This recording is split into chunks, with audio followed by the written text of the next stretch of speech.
Olá pessoal, sejam todos muito bem-vindos à nossa primeira aula do nosso curso geral de História. E aqui a gente vai abordar o Antigo Egito, essa civilização que foi a primeira a se tornar um império e também, impressionantemente, durar uma quantidade enorme de tempo, mantendo uma identidade cultural, uma identidade religiosa, política. E o mais impressionante do Antigo Egito é justamente isso, o tempo em que essa civilização perdura ao longo da história. Quando nós falamos de Antigo Egito, nós estamos nos referindo ao período, né, de ascensão, domínio e governo de 30 dinastias que se arrastam aí por 31 séculos de história, desde a sua unificação até a sua conquista definitiva pela autoridade romana. Então, a primeira coisa que nós precisamos nos atentar é a localização geográfica do Egito e por que ela foi importante em estabelecer o Egito como essa base duradoura de poder. Como vocês podem perceber pelo mapa, o Egito ele fica numa posição extremamente privilegiada, né, no encontro da África com a Ásia, banhado pelo Mediterrâneo, que lhe dá também acesso marítimo ao sul da Europa, e ele está localizado em uma região do que nós podemos chamar o crescente fértil ampliado.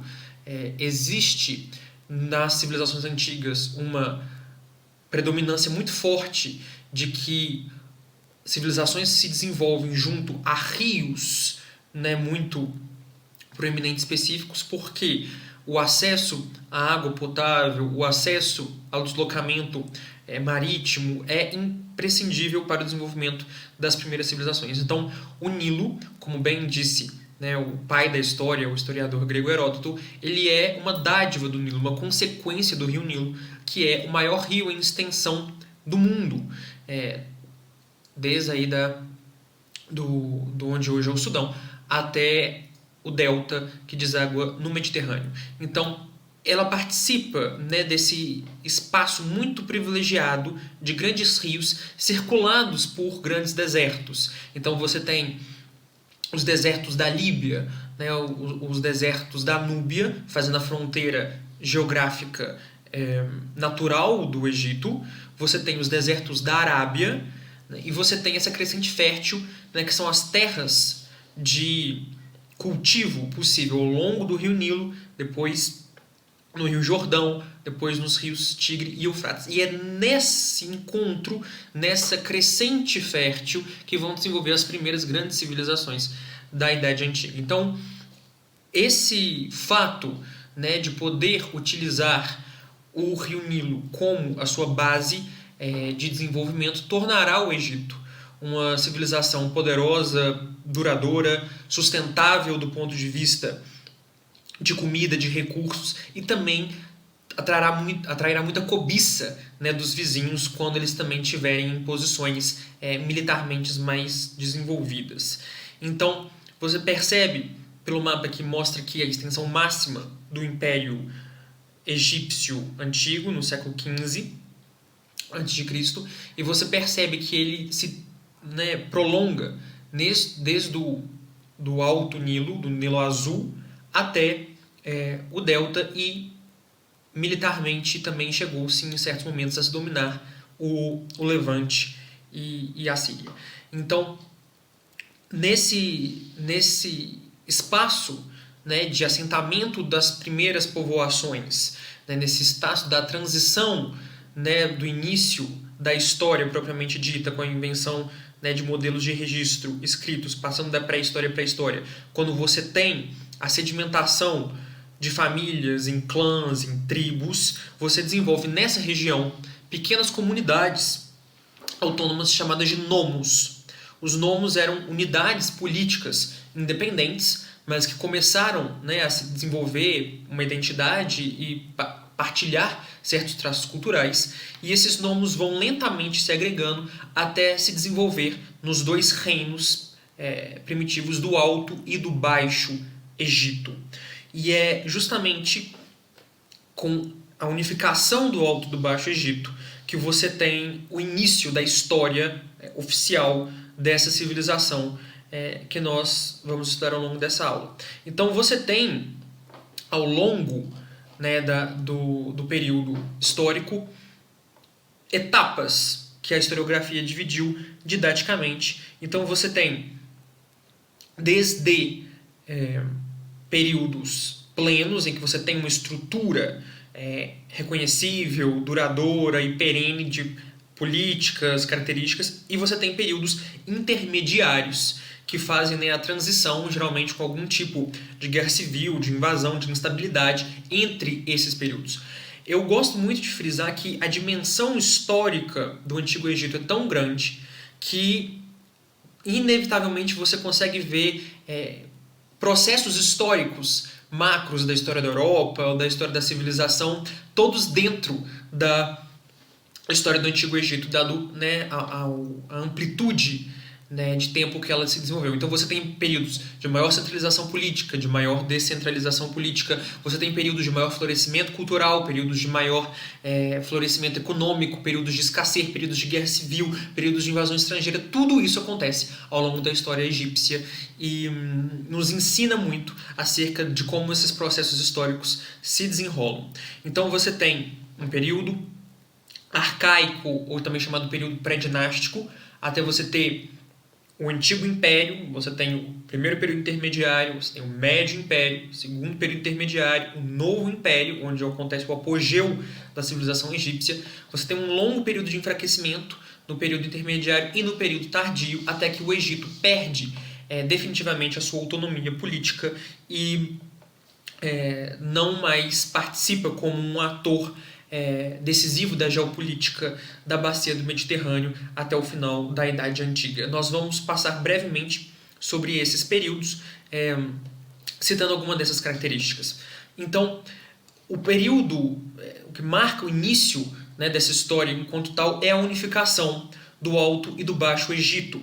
E ela acontece por uma figura conhecida pelo seu nome egípcio como Narmer e pelo seu nome grego como Menes, que se torna o primeiro faraó. E essa estela é um registro histórico, né, das conquistas, né, das realizações do faraó Menes, e que você consegue perceber, né, nos dois versos da estela a utilização das duas coroas, a coroa do Alto e do Baixo Egito, que serão, né, juntadas na coroa faraônica. É muito importante, e aqui nós temos, né, o faraó paramentado com as duas coroas e segurando símbolos da realeza, como o Ankh, né, que é o símbolo divino da vida na religião egípcia. Você tem no faraó a personalidade política decisiva para todo esse desenvolvimento histórico. O faraó foi um dos cargos com maior concentração de papéis, de atributos, de poder e de centralidade social que o mundo já viu. O faraó, ele é uma encarnação da própria estrutura da realidade, da estrutura do cosmos, da estrutura da religião. Não apenas ele é o líder político, monárquico e, em certa medida, hereditário, apesar das muitas transições de dinastia que nós vimos acontecer na história do Antigo Egito. Mas não apenas ele é essa figura política que exerce o comando, mas ele também é uma figura de centralização administrativa, ele é uma figura de propriedade e decisão econômica, ele é uma autoridade judicial última e inapelável, e ele é também o garantidor da ordem cósmica divina, como a encarnação. O termo faraó significa casa grande, porque ele é o receptáculo terreno dos espíritos divinos dos deuses reis, do deus Ra, que é o deus supremo, rei do cosmos, do deus Osíris, que foi o primeiro rei mitológico do Egito e acaba desempenhando o papel de deus dos mortos, e do deus Horus, que assume, né, os atributos da realeza após a morte do seu pai Osíris. Então, ele sendo o receptáculo terreno desses espíritos divinos, ele é próprio, cultuado como um deus e exerce um papel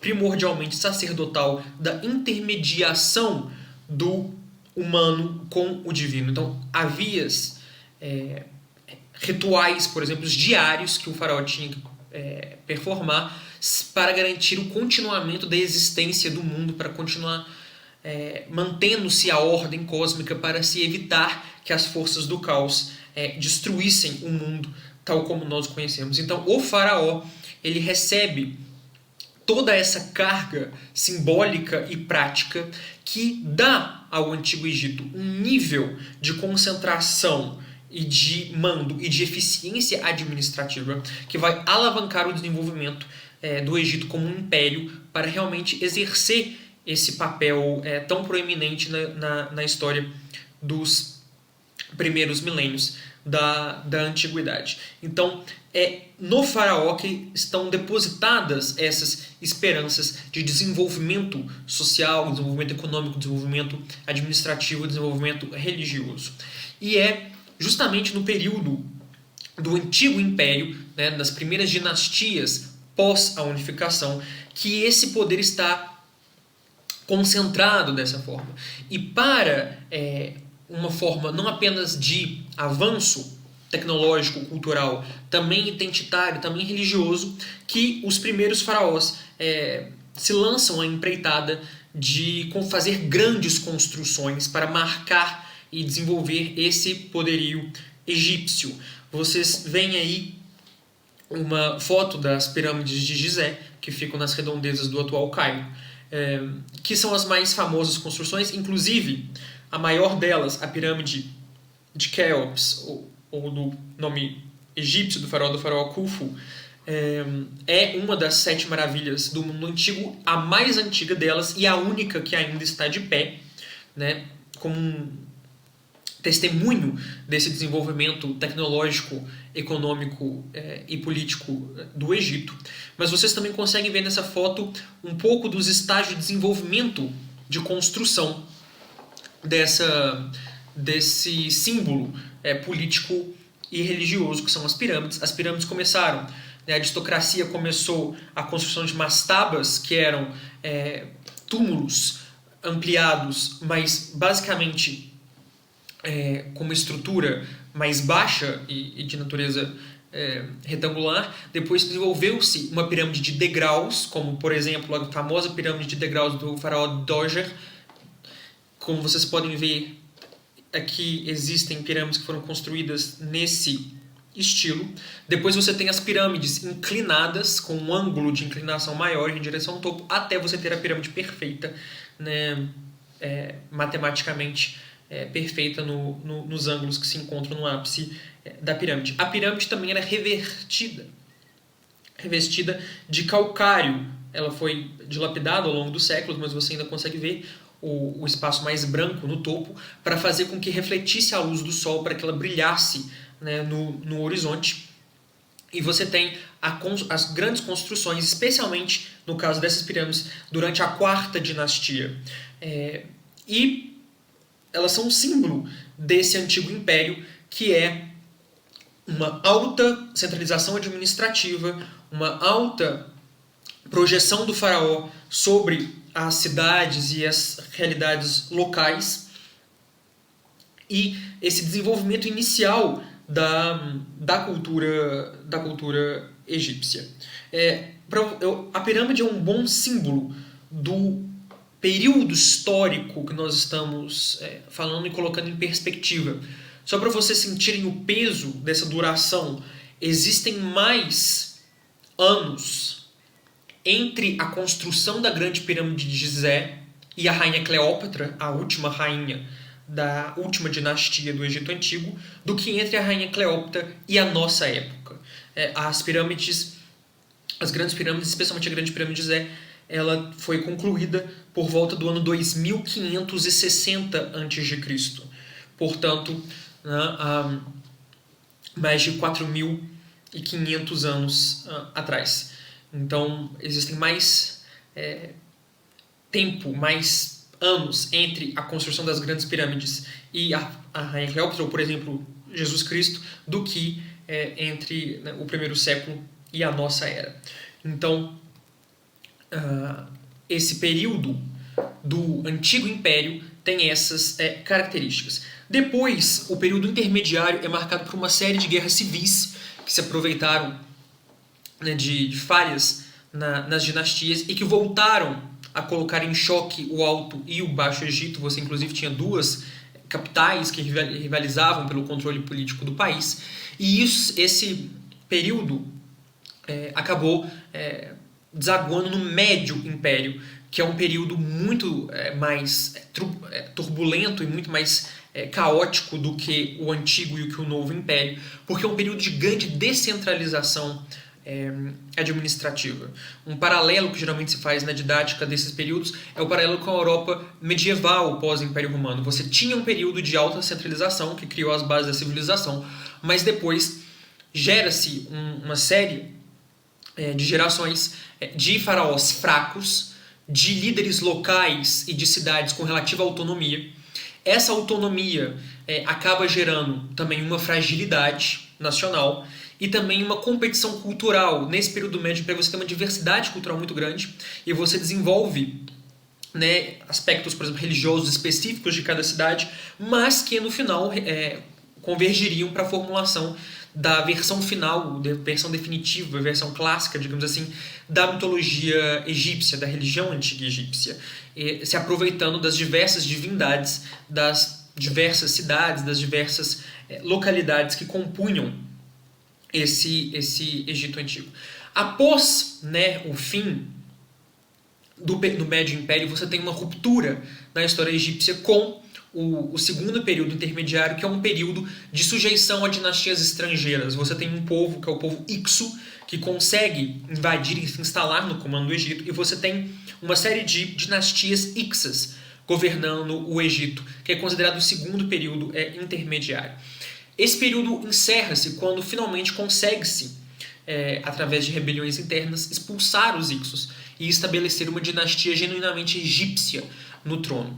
Essa dinastia e as que se seguiram têm uma grande preocupação com restaurar o Egito na sua identidade nacional, na sua identidade ética, na sua identidade religiosa e cultural, e começa a desenvolver, apesar de não nos moldes antigos, não se constroem mais pirâmides, mas grandes obras de construção, grandes cidades, grandes templos, uma expansão militar, uma expansão geográfica que vai fazer com que o Egito assuma sua máxima expansão territorial enquanto império, e também desenvolver culturalmente artefatos, tecnologias que permitem o desenvolvimento social do Egito. Então, por exemplo, você tem alguns dos grandes faraós da história do Egito nesse período, como o faraó Amenófis III, o faraó Ramsés II, o faraó Ramsés III e outros grandes expoentes da cultura, do poderio egípcio no Novo Império. Um fato muito interessante que acontece no Novo Império é uma proeminência de certas figuras femininas na política egípcia. E aqui é importante fazermos um parênteses que, dentre as civilizações antigas, a civilização egípcia é uma que mais permitia o papel social das mulheres. As mulheres no Antigo Egito podiam ser proprietárias, elas podiam ter os seus próprios negócios, elas podiam herdar a título próprio, elas podiam inclusive pedir autonomamente o divórcio dos seus maridos. Então, abriu-se também um espaço para que mulheres alcançassem certa proeminência política, apesar de, claro, termos as resistências próprias da época. Vocês estão vendo aí uma estátua da primeira mulher faraó, que, apesar de adotar, ora, nomes e pronomes masculinos, ora, um nome e pronome feminino, a faraó Hatshepsut governou efetivamente o Egito, e depois tentaram apagar a sua memória histórica, mas sem sucesso, como geralmente acontece quando se tenta apagar definitivamente a memória histórica de grandes líderes. E como ela, outras rainhas se desenvolveram nessa época. Você tem grandes consortes, como a grande rainha Nefertiti, mulher do faraó Akhenaton, que depois também governou alguns anos sozinha. Você tem a esposa, grande rainha do faraó Ramsés II, a rainha Nefertari, que também desenvolveu um papel político importante. Então existe da história do Antigo Egito também esses episódios de influência política de mulheres. Um dos períodos mais marcantes durante o Novo Império foi o reinado do faraó Amenófis IV, que depois se renomeou o faraó Akhenaton, que foi a primeira experiência política estatal de um monoteísmo de Estado. A história começa no reinado do pai do faraó Akhenaton, o faraó Amenófis III, que foi um dos grandes, um dos maiores faraós do Egito no sentido do apogeu imperial, militar, econômico, e também um faraó que via no sacerdócio e na religião egípcia um dos alicerces dessa prosperidade e desse sucesso do país. Então, o faraó Amenófis, além de ser imensamente rico, também foi muito generoso com doações aos sacerdócios, especialmente ao sacerdócio do principal deus do panteão egípcio, do deus Sol Ra. Ora falado como Amon, ora falado como Ra. Esse deus tinha um sacerdócio central que recebeu grandes doações, não apenas de recursos, de dinheiro, mas também de terras, por parte do faraó Amenófis III. O seu filho, o faraó Akhenaton, Amenófis IV inicialmente, promove uma radical mudança na política religiosa do governo central ao instituir a religião de um Deus único, o disco solar Aton, que vocês podem perceber aqui, o deus Aton, que é simbolizado não por formas antroposomórficas, metade homem, metade animal, como o panteão clássico egípcio, mas como disco solar, o Sol, como vocês podem ver, mesmo na religião clássica, o deus Ra, que é o deus do sol, o deus primordial, como o disco Aton, uma cultura que desenvolveu num rio à margem do deserto. O sol tem uma proeminência simbólica muito grande, e aqui os raios solares abençoam o faraó Akhenaton, que mudou seu nome de Amenófis, que é relacionado ao deus Amon, para Akhenaton, o amado de Aton. E ele não apenas tenta escrever do zero essa religião, como também diversas partes da administração. Ele, por exemplo, cria do zero uma capital, a capital de Amanra. E aqui nós vemos ele, até numa demonstração de carinho paternal um pouco usual para a época, junto, numa cena familiar, junto com a sua rainha, a rainha Nefertiti, e os seus filhos. Esse processo não durou, apesar de o faraó ter reinado por um número razoável de anos para a época, as suas reformas não encontraram lastro, não apenas por causa da grande resistência do sacerdócio tradicional, mas também na piedade popular e das castas da nobreza, dos escribas, do exército.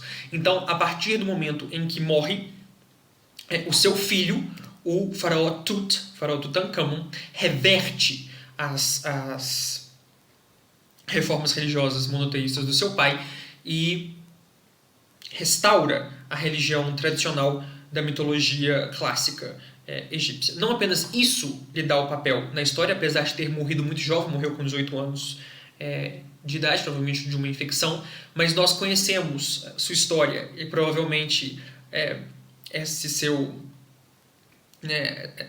sua joia funerária é muito conhecida visualmente de todos, porque também foi encontrada intacta a sua tumba. Então nós temos todos os itens, todos os artefatos funerários do faraó Tut, apesar de o seu reinado não ter sido nem muito longo, nem expressivo de nenhuma outra forma. Agora, é também no período do Novo Império que há o apogeu máximo do Antigo Egito, especialmente nas mãos da 19ª dinastia. A 19ª dinastia, que é famosa por intercalar os nomes dos faraós Ramsés e dos faraós Sete, então Ramsés I, Sete I, Ramsés II, Sete II, Ramsés III, não exatamente nessa ordem, mas eram dois nomes muito utilizados pelos monarcas dessa dinastia, você tem uma máxima expansão, tanto territorial quanto cultural, econômica do Egito. O faraó Ramsés II não apenas é famoso por suas grandes obras de construção, como por exemplo a capital que ele mandou construir, a capital de Pi-Ramsés, como grandes templos que faz, vocês estão vendo aí, a atual situação do grande templo de Abu Simbel, bem ao sul, no Alto Egito, que constrói como memorial para sua primeira esposa, a grande rainha Nefertari, que foi o grande amor da sua vida, que é ladeada a entrada por 4 estátuas do faraó Ramsés II. Então você tem aqui na entrada as estátuas do faraó, e não apenas grandes obras de construção, mas também grandes campanhas militares. Nós temos, da época do faraó Ramsés II, o primeiro registro de um tratado diplomático que se seguiu à Batalha de Kadesh, uma das batalhas mais famosas da antiguidade, na qual, né, na fronteira, né, entre o Império Egípcio, que avançava sobre o Levante e a Palestina, e o Império Ixo, que se avançava a partir da Turquia para a Síria, você tem um grande embate que, nos registros históricos de ambos os lados, cada qual ganhou a batalha, mas você tem um tratado que regula a paz à fronteira e também um casamento entre uma princesa entre uma princesa hitita e o faraó Ramsés. Então você tem esse embate entre o Império Hitita e o Império Egípcio, que nós também temos um registro da época do faraó Ramsés II. Seguindo-se ao novo império, você tem um terceiro período intermediário, que aí marca realmente o declínio político do Egito. Nesse terceiro período intermediário, você tem a submissão do Egito a dinastias estrangeiras, novamente, nesse caso, dinastias líbias, dinastias núbias, que eram regiões, inclusive, dominadas durante longos séculos pelos egípcios, mas que, aproveitando de certas fragilidades e circunstâncias, governantes oriundos dessas regiões anteriormente subjugadas conseguem alcançar o trono egípcio. Essas, apesar de não serem dinastias propriamente egípcias, elas continuam sendo numeradas de acordo com o número de dinastias do Antigo Egito, até que o Egito cai definitivamente após recuperar brevemente a sua independência num período tardio, a sua independência para os impérios assírio, o Império Persa, por fim, o Império grego-macedônico helênico de Alexandre o Grande, e após a morte de Alexandre o Grande, um de seus generais, o general Ptolomeu, na partilha do Império Alexandrino entre os seus amigos e generais mais próximos, o general Ptolomeu se torna o primeiro faraó da dinastia ptolomaica, a 30ª e última dinastia do Antigo Egito, que governa com até uma certa independência, uma certa proeminência em assuntos regionais, até ser efetivamente dominado quando a rainha Cleópatra, numa aliança com Marco Antônio, conquistada pelas tropas do primeiro imperador, do futuro primeiro imperador de Roma, o imperador Otávio Caio Júlio César Augustus, encerrando aí o período do Antigo Egito, apesar também da era ptolomaica ser um período de avanço, porque o Egito se tornou um polo de natureza de pensamento grego. Então você tem não apenas a fundação da Biblioteca de Alexandria, né, a mais famosa biblioteca da Antiguidade, e existe um grande patrocínio dos Ptolomeus pelas ciências, pelas artes, pela matemática, pela história, pela filosofia, e Alexandria, fundada por Alexandre o Grande, capital desse Império Ptolomaico, foi um grande polo de filosofia, um grande polo de pensamento, um grande polo de desenvolvimento científico do mundo antigo, mas não apenas a biblioteca, como também o museum, né, que era um polo de ensino, também o grande farol de Alexandria, que também era uma das 7 maravilhas do mundo moderno, o farol da Ilha de Faros. Então, você tem, né, esse período, esse declínio a partir do período intermediário, que cai no período tardio, que cai nessas invasões, e percebam como o Egito era muito cobiçado, especialmente pela sua capacidade produtiva, no sentido de comida, víveres, né, cereais e etc., devido ao Nilo, por esses impérios vizinhos que viam no Egito uma forma de estabilizar os seus domínios por suprir as necessidades básicas daquele império. Então, ao mesmo tempo que o Nilo foi o que fez, né, o que propulsionou essa civilização, também foi o que fez ela ser cobiçada por vizinhos, às vezes mais poderosos, que acabaram se apoderando do Egito Antigo. Comentando, então, algumas questões da vida egípcia, nós temos aqui uma foto de um nilômetro, que era a forma como os administradores, né, do faraó faziam o cálculo da cheia do Nilo.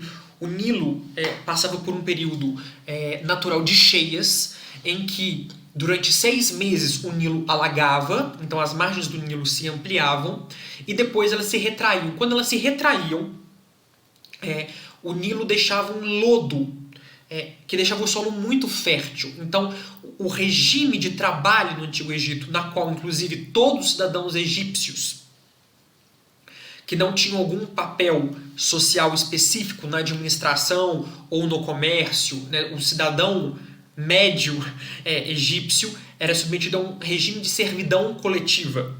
Então, durante 6 meses, trabalhava-se na lavoura, durante o período da seca do Nilo, nas margens, e quando o Nilo enchia, se trabalhavam nas construções pesadas, nos grandes projetos de construção dos faraós. Então, através do nilômetro, os administradores também viam o nível da cheia, que às vezes podia ser abundante, às vezes podia ser escassa, e isso afetava a produção.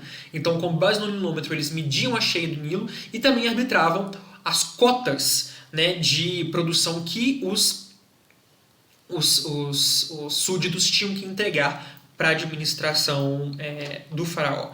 Então, esse regime, né, de levar a vida de acordo com as estações do Nilo marcava o regime de trabalho da vasta maioria da sociedade egípcia, que era formada basicamente por uma grande massa, né, de trabalhadores submetidos em servidão coletiva, por militares, por membros da administração, escribas, por altos funcionários, como por exemplo, né, governadores regionais que mantinham o nome de nomarcas, com os sacerdotes das centenas de divindades egípcias, até culminar então no faraó, que pairava acima, né, de toda essa estrutura. Apesar de que, a rigor, o Egito Antigo é um regime de alta concentração de poder. Então, nominalmente, todo o Egito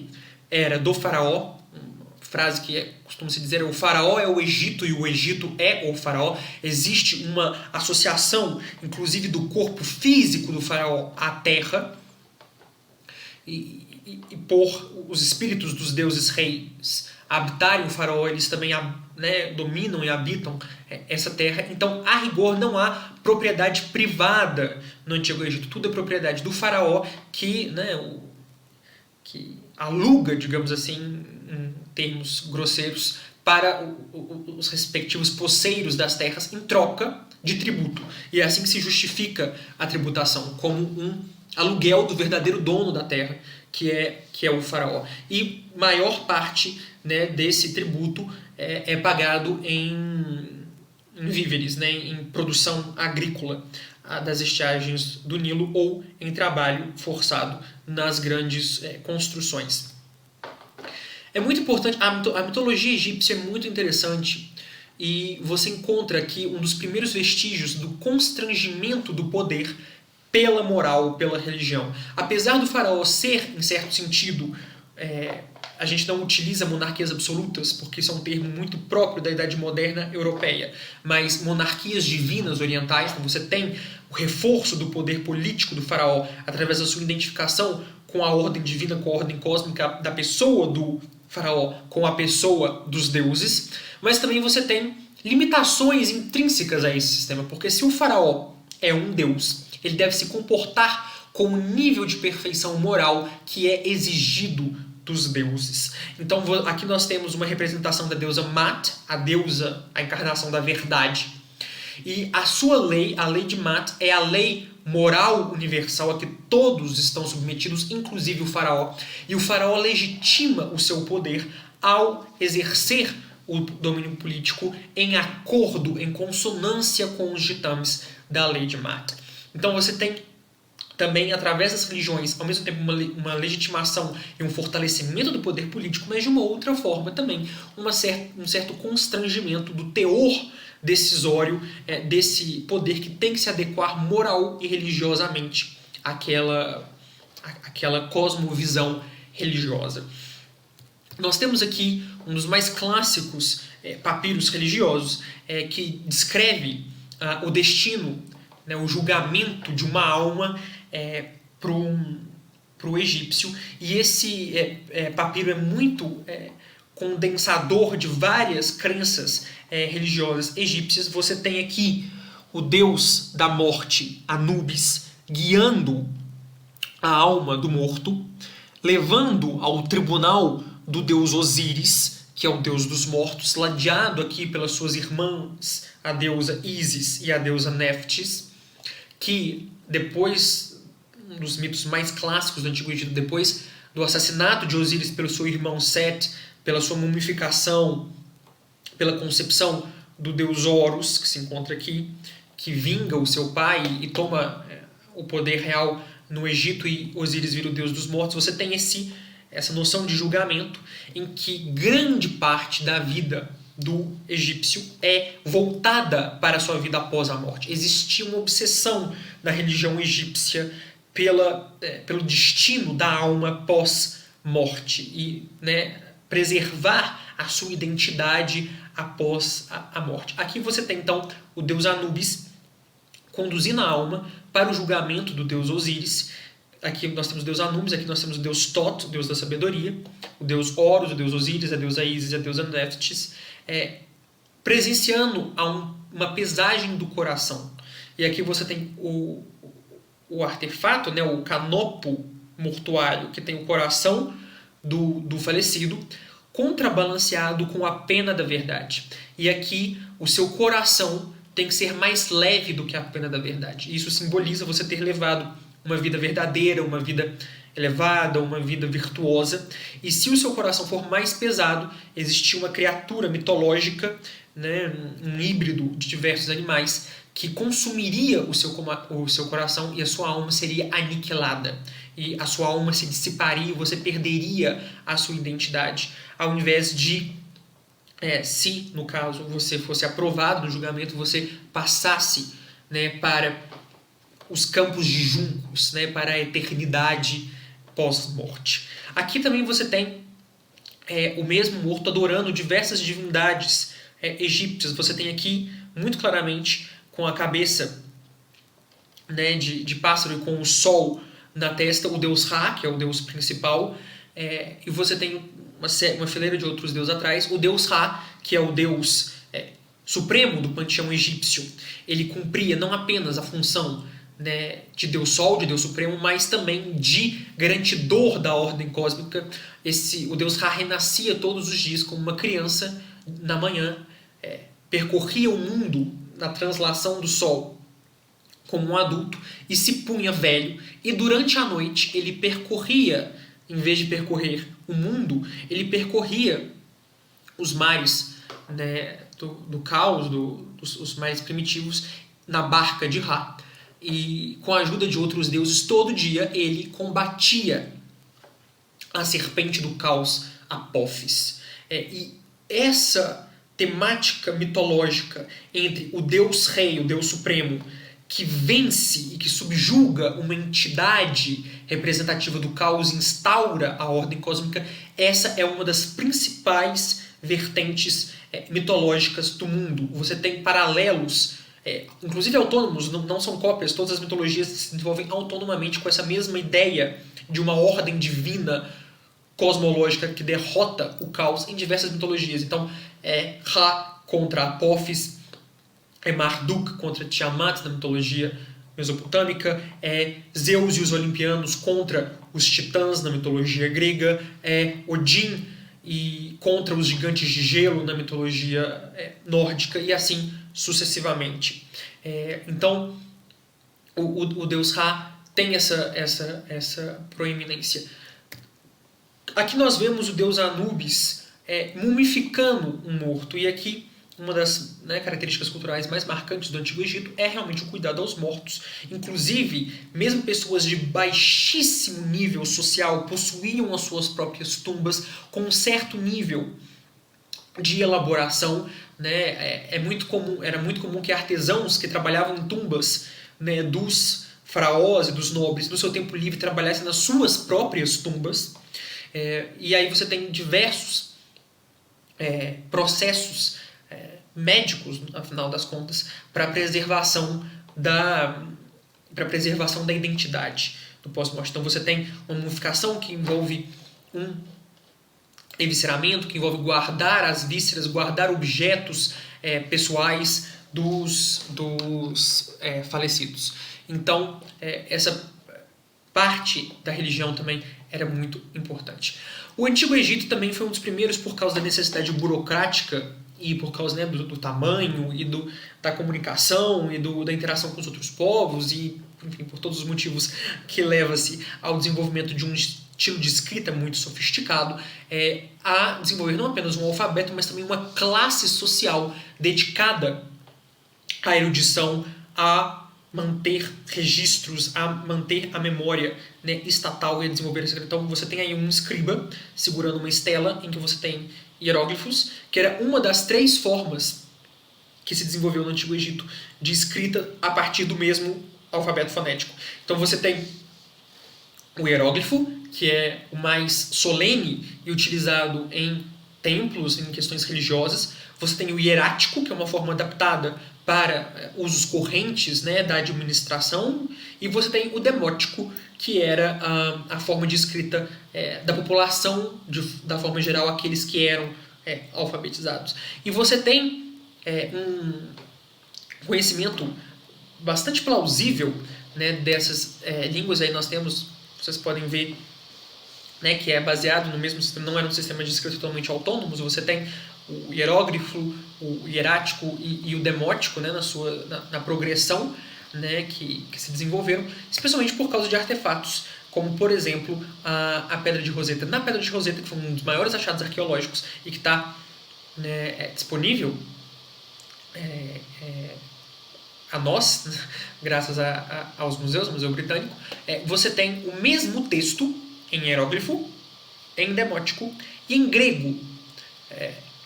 Uma proclamação da época já dos faraós que utilizavam o grego. Então, como você tem nós temos um conhecimento muito profundo de grego, nós conseguimos desvendar esse quebra-cabeça e decifrar a linguagem dos hieróglifos.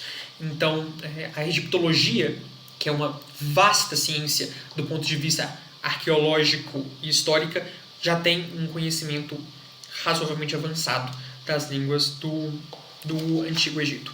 E aqui, tendo essa visão geral desse período histórico, nós vamos encerrar tendo uma noção, então, desses períodos que vão desde o período da unificação, que vai mais ou menos de 3.150 a 3.000 antes de Cristo, 3 milênios antes de Cristo, até passando pelo período